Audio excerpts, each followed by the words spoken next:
Il est 20h, en temps universel et partout en Côte d'Ivoire. Bonsoir, bienvenue dans votre journal. Dans le cadre de la coopération parlementaire, Adama Bictogo était hier à Lomé pour prendre part à la séance d'ouverture solennelle de l'Assemblée nationale togolaise à l'invitation de son homologue. Adama Bictogo s'est exprimé sur l'excellence de la coopération entre la Côte d'Ivoire et le Togo. On ira sur place à Lomé dès le début de ce journal. Le changement de lieu de vote en ligne est suspendu pour l'opération actuelle de la révision de la liste électorale. Une information, entre autres, qui a été donnée ce mercredi par le président de la commission électorale indépendante au cours d'une rencontre d'échange avec les parties prenantes à la révision de la liste électorale qui aura lieu cette année à partir du 19 octobre. Et puis, le 19e sommet de la francophonie, lui, est prévu pour les 4 et 5 octobre à Paris, en France.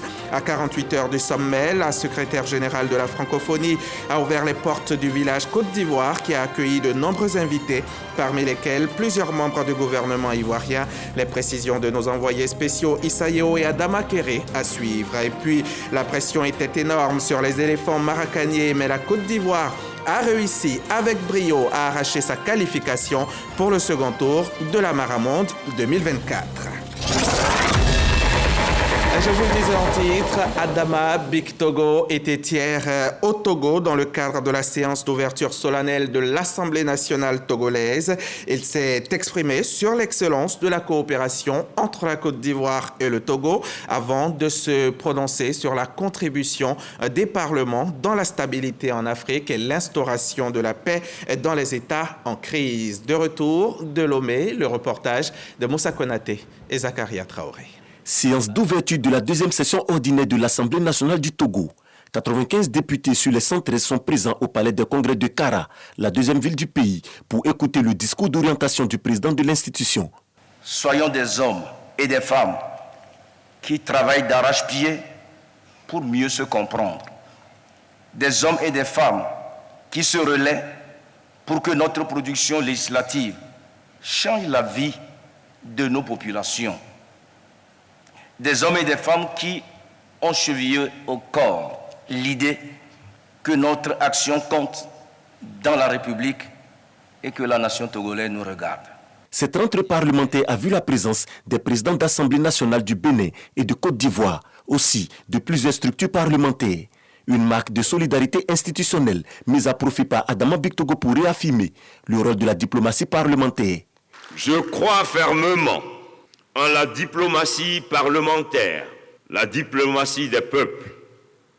À ce titre, je reste plus que jamais convaincu que nos assemblées parlementaires ont le pouvoir d'influencer positivement les relations internationales.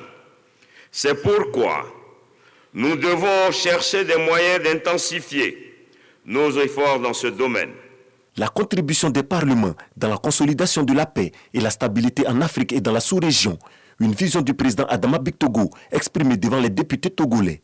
Il est essentiel que nos institutions parlementaires soient suffisamment fortes car elles ont un rôle crucial à jouer. Honorables parlementaires, chers collègues, il est donc impérieux pour nos institutions parlementaires et nos États de travailler ensemble afin de promouvoir la paix, la stabilité et le développement dans nos États et par ricochet dans notre région. Après cette cérémonie solennelle d'ouverture de la deuxième session parlementaire, le président de l'Assemblée nationale et sa délégation ont été reçus par Fonya Singbe. Adama Bictogo a transmis au président togolais les salutations fraternelles du chef de l'État Alassane Ouattara. Je vous le disais en titre, c'est parti pour la révision de la liste électorale 2024 ici en Côte d'Ivoire. La collecte des informations dans les centres d'enrôlement se déroulera sur le territoire national et à l'étranger dans les pays retenus pour cette opération du 19 octobre au 10 novembre prochain sous l'autorité et la responsabilité de la CEI. Le président de l'institution s'est entretenu ce mercredi avec les représentants des partis politiques, des organisations de la société civile et des journalistes journalistes, dont bien sûr Éric Goré pour RTI1. Éric Goré qui nous proposera peut-être son reportage d'ici la fin de ce journal. C'était une promesse faite par le CNS. Elle a été tenue ce mercredi. L'ONESI, l'Office national de l'état civil et de l'identification, vient de voir ses capacités opérationnelles renforcées avec 12 véhicules de type 4x4. C'est le ministre Vagondo Diomandé en personne qui a remis les clés aux dirigeants de l'Office, mais non sans conseil avisé. Témoignage, Walter Amadou Ouattara et Richard Vao. À travers l'adoption de la stratégie nationale de l'état civil, l'ONESI, Office national de l'état civil et de l'identification, travaille à l'opérationnalisation de la politique du gouvernement par une couverture totale de l'ensemble du territoire. Il veut ainsi offrir aux citoyens les services pour l'enrôlement, la production et la distribution des cartes nationales d'identité CENI. Pour atteindre cet objectif, il faut bien que les équipes sillonnent les localités du pays. Le Conseil national de sécurité CNS l'a si bien compris qu'il vient de tenir à sa promesse d'octroyer des moyens aux roulants. La question des moyens de mobilité se posait avec acuité parce que le parc automobile de l'ONESI a une moyenne d'âge de 6 ans, ce qui ne permettait pas d'être plus efficace sur le terrain. C'est donc avec joie que nous saluons la cérémonie de ce jour de remise de 12 véhicules tout-terrain et surtout faire en sorte que l'obtention d'un acte de naissance légal et sécurisé en Côte d'Ivoire ne soit plus un problème avec la mise en place du registre national des personnes physiques. Traduisant sa reconnaissance au gouvernement, le ministre de l'Intérieur et de la Sécurité, Vagondo Diomandé, souhaite un bon usage de ces véhicules. Il s'agit de renforcer l'engagement des acteurs locaux pour assurer le succès de l'ensemble des projets et de poursuivre le déploiement du logiciel d'état civil à l'ensemble des centres d'état civil. Il s'agit de déployer le logiciel CityWeb dans toutes les sous-préfectures et les mairies, à l'occasion de la remise officielle de ces véhicules à l'ONESI. Je voudrais traduire toute mon admiration et ma reconnaissance infinie à son Excellence, Monsieur le Président Alassane Ouattara, pour sa vision éclairée, celle de rendre notre état civil performant et fiable. 10 délégations régionales de l'ONESI ont été ouvertes. Ces véhicules viennent donc à point nommé. Le top départ des travaux de la stratégie nationale de la gestion des données et de l'intelligence artificielle a été donné récemment ici à Abidjan par le ministère de la Transition numérique et de la digitalisation. Un projet ambitieux, tout bénéfique pour la Côte d'Ivoire. Générosa Quadio, Jean-Marc Djadji et Husser Bley. Des acteurs majeurs du secteur numérique réunis pour lancer officiellement les travaux de la stratégie nationale de la gestion des données et de l'intelligence artificielle. Objectif, doter la Côte d'Ivoire d'une stratégie nationale ambitieuse pour encadrer l'utilisation de l'intelligence artificielle et optimiser la gestion des données. Cette nouvelle stratégie vise à positionner la Côte d'Ivoire comme un leader dans l'écosystème numérique africain. Tout le monde est producteur de données. Les startups sont des agrégateurs de données en fait. Donc une solution de formation en ligne va pouvoir collecter des données sur les besoins de compétences dans un pays. Une solution dans la e-santé va pouvoir collecter la distribution des données médicales, par exemple, des consommateurs, des usagers du pays. Il faut sensibiliser les chefs d'entreprise à ce qu'est la technologie de l'intelligence artificielle, à ce qu'elle leur apporte à leur sein lorsqu'ils l'implémentent dans leur entreprise. Et il faut savoir que lorsqu'on met de l'intelligence artificielle dans son entreprise, on multiplie les profits par 3,5 et c'est rentabilisé en moins de 12 mois. Donc c'est une technologie disruptive qui crée de la richesse. Mais il faut que ça se fasse avec les Ivoiriens, pour les Ivoiriens, par les Ivoiriens. Ce projet, piloté par le ministère de l'économie numérique, permettra également de répondre aux défis technologiques, numériques et de l'intelligence artificielle. Nos stratégies nationales seront bien plus qu'un simple plan d'action technologique. Elles incarneront notre vision d'une société où la technologie est utilisée au service du bien commun, où l'innovation est encouragée et où les citoyens bénéficient d'une meilleure qualité de vie grâce à une utilisation responsable et éthique de l'intelligence artificielle et des données. Cette première étape franchie, les experts entameront désormais des consultations avec les différents acteurs du secteur pour finaliser cette stratégie qui devrait voir le jour d'ici 2025. Un projet porteur d'espoir pour la transformation digitale du pays. Les 4 et 5 octobre, le 19e sommet de la francophonie rassemblera en France les chefs d'État et de gouvernement membres de l'OIF. Il s'agit d'un événement diplomatique, politique, économique et culturel majeur qui aura cette année pour thème « Créer, innover et entreprendre en français ». Sur place, le village Côte d'Ivoire a déjà ouvert ses portes et parmi les nombreux visiteurs, 4 membres du gouvernement ivoirien et nos envoyés spéciaux à Paris, Issa Yeo et Adama Kiri. La ville de Paris, en France, accueille le 19e sommet de la francophonie. Ce mercredi, à l'espace 104 Paris, dans le 19e, il y a eu l'ouverture du village de la francophonie. La secrétaire générale de cette institution profite de son double passage au pavillon de la Côte d'Ivoire pour situer les enjeux de ce sommet. Mais ce sommet aussi, c'est un sommet où nous allons avoir de nouveaux membres, de nouveaux adhérents. Et j'ai le plaisir de vous dire que la Côte d'Ivoire est le pays qui a géré la question des nouveaux adhérents à travers l'ambassadeur de Côte d'Ivoire qui est le représentant du chef de l'État à l'OIF. C'est aussi un sommet, vous savez, qui se tient à un moment de beaucoup de turbulences politiques. Donc, dans le huis clos exclusif des chefs d'État, il y aura certainement des échanges sur les différentes crises qui secouent non seulement l'espace francophone, mais le monde, et le rôle que la francophonie peut jouer pour atténuer toutes ces crises. La Côte d'Ivoire est le 4e pays francophone en termes de locuteurs dans le monde. Occasion pour Françoise Remarque de réaffirmer le leadership de la Côte d'Ivoire dans la francophonie grâce aux actions du président de la République, Alassane Ouattara. La Côte d'Ivoire est extrêmement attendue, très attendue en matière de partage d'expériences, en matière d'implication dans différents domaines. Et bien sûr, le sommet lui-même, le sommet des chefs d'État auquel prendra part le président de la République sera aussi un moment important avec des huis clos qui, bien sûr, aborderont les sujets politiques du moment.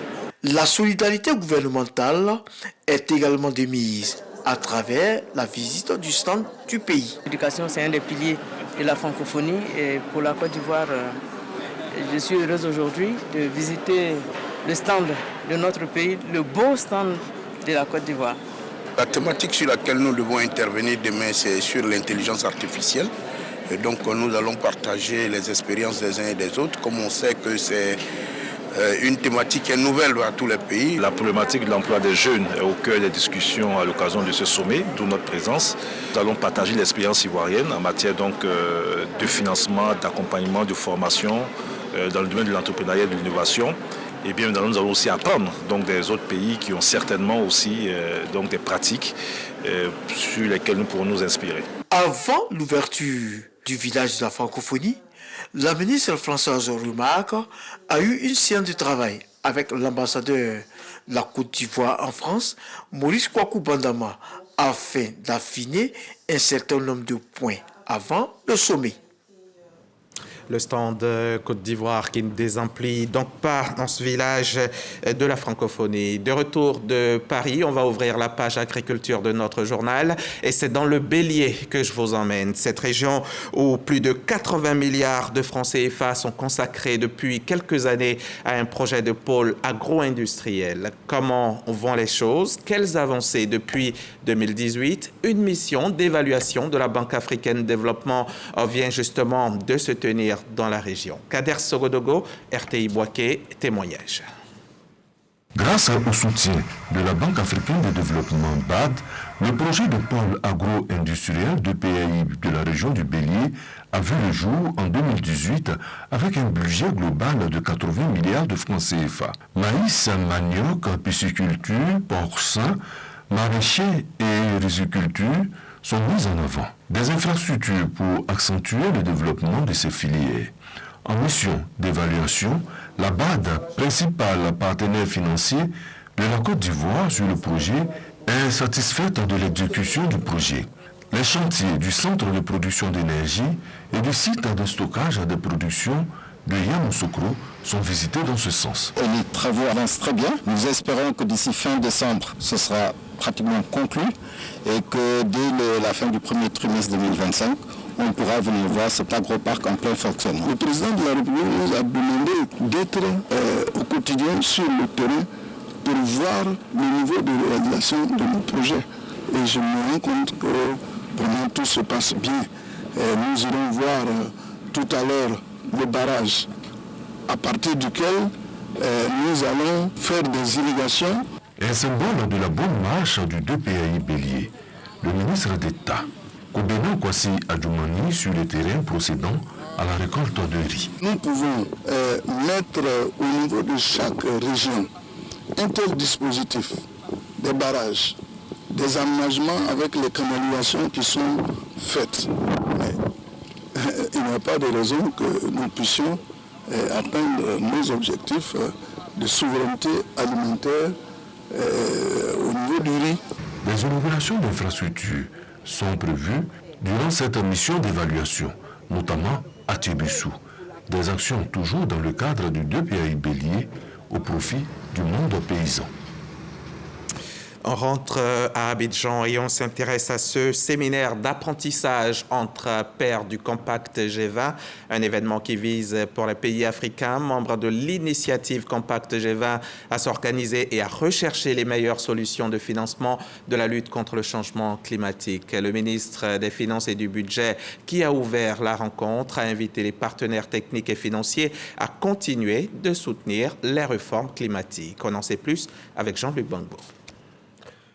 Les partenaires techniques et financiers engagés dans le cadre du Compact G20, initiative visant à promouvoir l'investissement direct étranger en Afrique, ont été invités au cours de cette rencontre à poursuivre leurs efforts en faveur des réformes climatiques au sein des pays membres.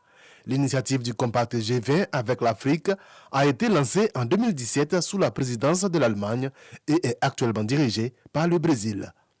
Les niveaux actuels de réduction des émissions de gaz à effet de serre et de financement climatique sont insuffisants pour préserver la planète. La protection du climat nous incombe tous. Au sein de l'Union européenne ainsi qu'au sein des pays industrialisés et du G7, l'Allemagne s'engage à faire preuve d'un maximum d'ambition, en conscient de nos responsabilités. D'Ivoire, une évaluation sur le climat et le développement a mis en évidence une perte de croissance potentielle due au changement climatique. Celle-ci serait estimée à 13% du produit intérieur brut d'ici 2050 si aucune initiative n'est prise pour lutter contre ces effets. Il nous faut donc agir le plus rapidement et le plus efficacement possible dans une approche concertée qui ne laisse aucune région du monde, plus particulièrement l'Afrique, en marge en matière d'initiatives climatiques. L'Organisation météorologique mondiale évalue le montant des investissements climatiques à réaliser par l'Afrique subsaharienne entre 30 et 50 milliards de dollars par an, soit environ 2 à 3% de son PIB. Les travaux de cette session, organisés en collaboration avec le Centre africain pour la transformation économique, aborderont entre autres le processus de financement des projets, le suivi des efforts climatiques, ainsi que l'identification et l'atténuation des risques. Autre lieu, autre séance de travail pour la même lutte contre le changement climatique. Cet atelier, initié cette fois par le ministère de l'Environnement, du Développement durable, pour valider le document de cadrage sur l'adaptation des collectivités au changement climatique. Un mécanisme de financement destiné à renforcer la résilience climatique des communautés. Les précisions de Grace Kando. La santé, l'agriculture et les ressources en eau sont entre autres secteurs impactés par les effets des changements climatiques. Selon le ministère de l'Environnement, il est donc temps de soutenir la résilience des collectivités au niveau local. Une rencontre est alors initiée afin de mettre en place un mécanisme financier en accord avec les partenaires au développement. Le PNUD administre le Fonds de l'équipement des Nations Unies, UNCDF, qui appuie le ministère de l'Environnement à travers ce programme qui s'appelle Local. Donc c'est un mécanisme de financement qui va permettre d'avoir des subventions pour ces communautés. Des subventions qui sont basées sur la performance. Cet atelier arrive vraiment à point nommé et nous, à Cocody, en tant que commission environnement, nous comptons beaucoup sur les résultats de cet atelier et nous espérons être les premiers à bénéficier des financements de cet atelier. Pour faire face aux défis des changements climatiques, une proposition de financement d'un montant de 30 milliards de francs CFA pour la Côte d'Ivoire, le Mali, le Burkina et le Niger a été soumise au Fonds vert climat pour approbation. Il faut passer d'une économie grise qui a généré des formes de dégradation de l'environnement, des pollutions, à une économie verte qui nécessite que nous changeons de trajectoire. Et notre boussole, c'est les contributions nationales déterminées au niveau national que nous avons développé avec une ambition forte, c'est de pouvoir réduire nos émissions de gaz à effet de serre de 30,41% d'ici 2030, mais surtout de faire en sorte que nos communautés, avec des moyens conséquents, puissent faire face aux effets néfastes du changement climatique. Au thème de la rencontre, un document de cadrage du mécanisme de financement de l'adaptation au changement climatique au niveau local sera validé par les participants. Dur d'être habitant de Bingerville en cette période de rentrée scolaire. Bingerville, c'est cette ancienne capitale de Côte d'Ivoire, deuxième capitale du pays, vraiment non loin d'Abidjan. Mais le trajet entre les deux villes est un sacré parcours du combattant. Bouchons, ralentissements et autres lenteurs rendent la vie presque infernale aux populations. Et c'est peu de le dire dans bien des cas. Élèves, travailleurs, commerçants, tout le monde en fait les frais. Et pour être à l'heure, il faut se lever tôt, très tôt, aux aurores même. Et l'une des conséquences majeures, le coût parfois élevé du coût du transport. On est allé voir tout cela de près avec notre équipe composée d'Ismaël Evrardéo, Jean-Marc Djadji et Franck Kofi. Nouvelle gare de Bingerville, il est 6 heures. Ici, les minicars, communément appelés Gbaka, desservent les différentes communes d'Abidjan. Pour les passagers, il est impératif d'être présent de bonne heure. C'est une seule entrée, une seule sortie. Donc, il y a tellement de monde arrivé de Bingerville. Donc, on est obligé de se réveiller tôt pour pouvoir vite arriver au travail. Le matin, on se réveille tôt quand on vient à la gare. Il n'y a pas de voiture, il n'y a pas de véhicule. Depuis la rentrée scolaire, tous les jours, c'est comme cela. Et tous les Gbaka qui viennent, ils ne sortent pas hors de Bingerville. Donc, bon, c'est ce qui fait que nous sommes ici. À Bingerville, le quotidien des populations rime avec les embouteillages, surtout en cette période de rentrée de classe. Personne ne veut être en retard. Sauf que pour réussir ce pari, il faut payer le prix.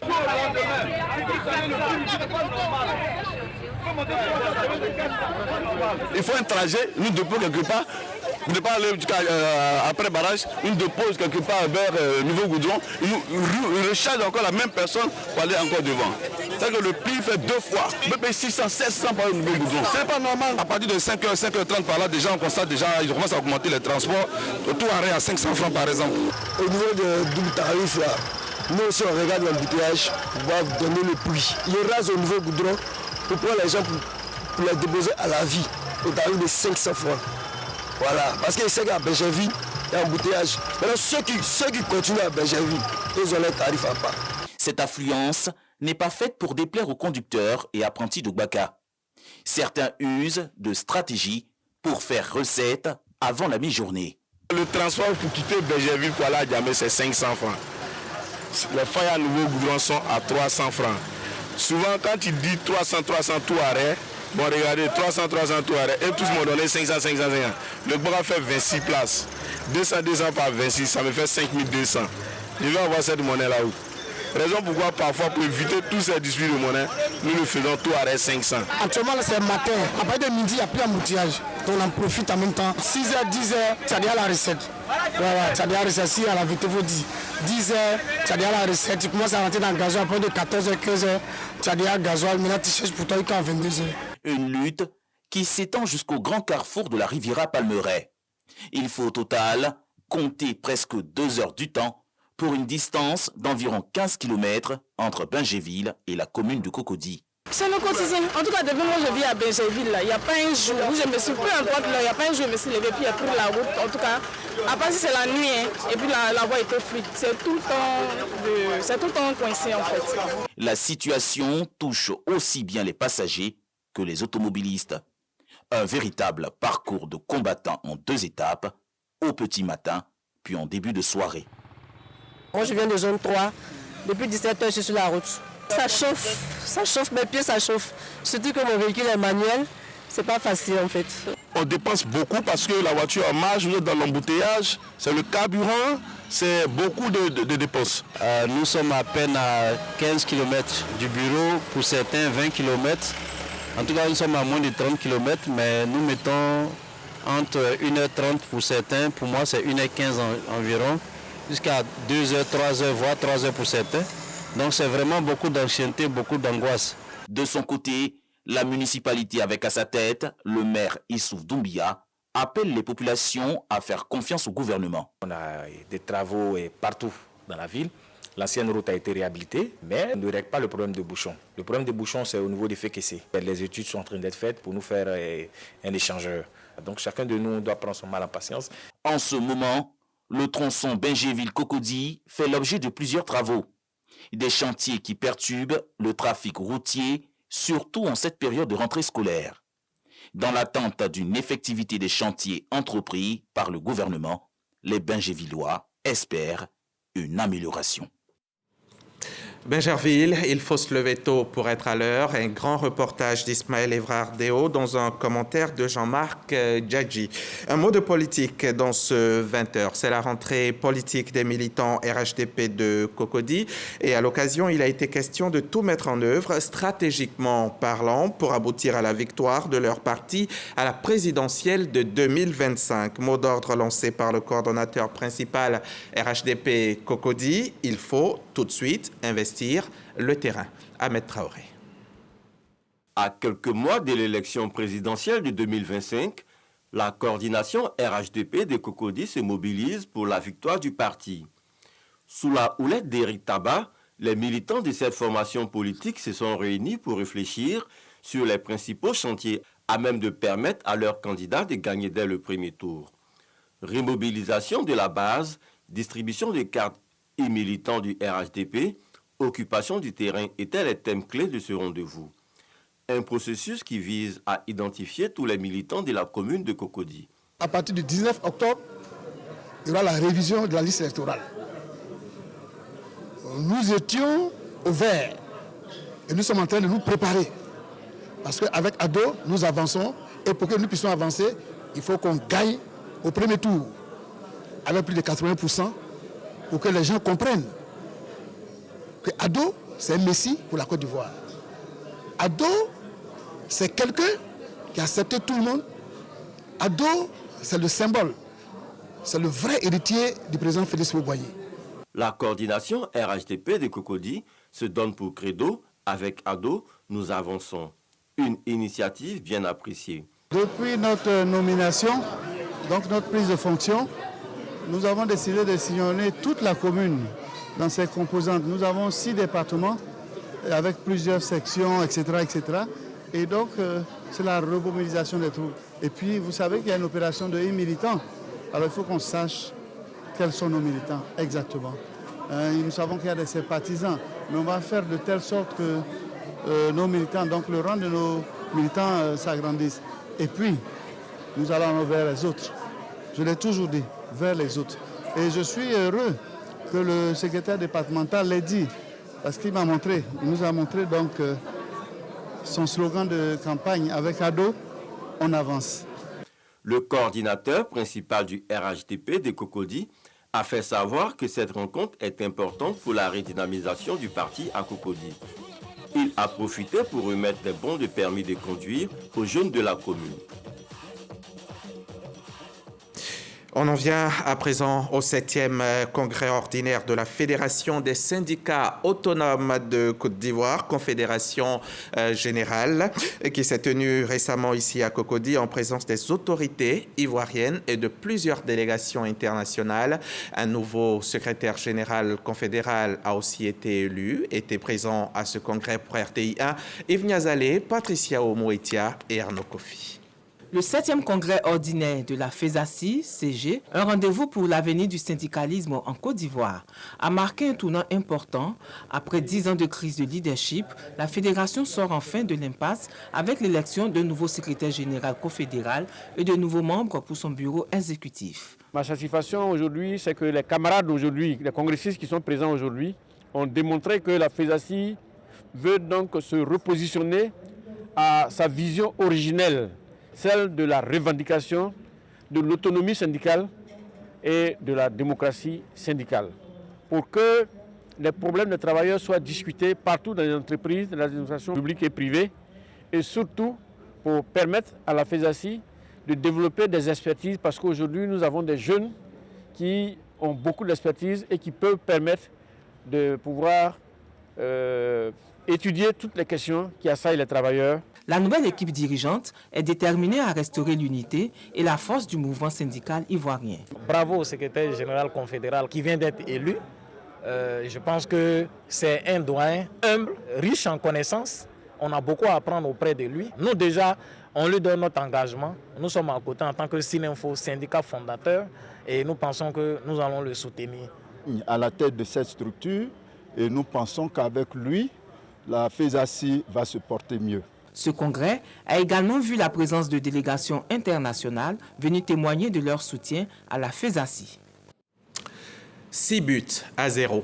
Les éléphants de Côte d'Ivoire sans pitié hier face à l'équipe camerounaise à la Maramonde, le mondial de Maracana qui se tient ici en Côte d'Ivoire. Une victoire avec une saveur inestimable. Elle nous conduit direct en quart de finale. Poussés par le public, les éléphants maracaniers, sans forcer leur talent, ont facilement dompté les lions du Cameroun à l'occasion de la deuxième et dernière rencontre du groupe A. La balade de santé des éléphants débute à l'entame du deuxième tiers-temps sur cette réalisation du capitaine Gueye Placide qui montre la voie du succès à ses coéquipiers. Sur penalty, Nyan Serge double la mise avant que Kone Loseni ne cosse l'addition. Joël Taouli, Esso Oria et Philippe Swonga jugent le score insuffisant et ajoutent leur nom au tableau des buteurs. 6-0 score final. Leader du groupe A, la Côte d'Ivoire élimine ainsi le Cameroun et se qualifie brillamment pour le second tour. En attendant de connaître leur futur adversaire, les non-nuples champions d'Afrique peuvent savourer cette qualification pour les quarts de finale. 2 heures plus tard, le ministre délégué en charge des sports, Adjé Silas Mech, partage un dîner avec les responsables des pays participants à la compétition. Des moments empreints de fraternité et de convivialité dont Seydou Aboussi et les siens se souviendront longtemps. Le ministre des Sports, à travers qui nous remercions l'État de la Côte d'Ivoire, vient également de montrer une autre facette de l'hospitalité de la Côte d'Ivoire. Au nom de la FIMA, nous voulons donc dire merci. Et merci plus loin au chef de l'État et au Premier ministre, chef du gouvernement, qui n'ont lésiné sur aucun moyen pour que le séjour à mi-parcours de nos frères qui sont arrivés soit un succès. Autre moment fort, la distinction des différentes délégations qui reçoivent des échappes inspirées de la diversité culturelle ivoirienne. En souvenir de leur passage en Côte d'Ivoire, nous avons offert ces échappes au nom du gouvernement ivoirien et du peuple ivoirien. Avant de prendre congé de ses convives, Adjé Silas Mech a remercié chaleureusement ses invités, notamment ceux qui n'ont pas pu sortir des phases de poule et qui rejoindront leur pays dans les heures à venir. À l'entame de ce journal, je vous le disais, la CEI, à l'occasion donc de la révision de la liste électorale, l'opération qui se tiendra du 19 octobre au 10 novembre prochain, le président de la CEI, Commission électorale indépendante, s'est entretenu avec les représentants des partis politiques, des organisations de la société civile et de la presse. L'élément déclencheur de ce processus de révision de la liste électorale est le recensement des futurs électeurs qui démarre le 19 octobre pour prendre fin le 10 novembre 2024. Le président de la commission électorale indépendante, Koulibaly Kouibière, indique que le dispositif en place est efficace pour enregistrer 50 000 personnes par jour. 12 000 centres d'enrôlement seront ouverts sur le territoire ivoirien pour cette opération. Plus de 4 millions d'Ivoiriens sont concernés par cette vaste opération.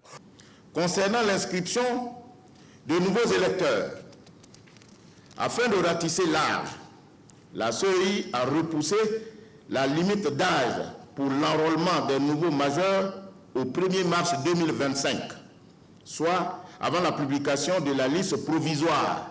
Ainsi, tous ceux de nos compatriotes qui auront 18 ans et plus à cette date pourront solliciter leur inscription sur la liste électorale.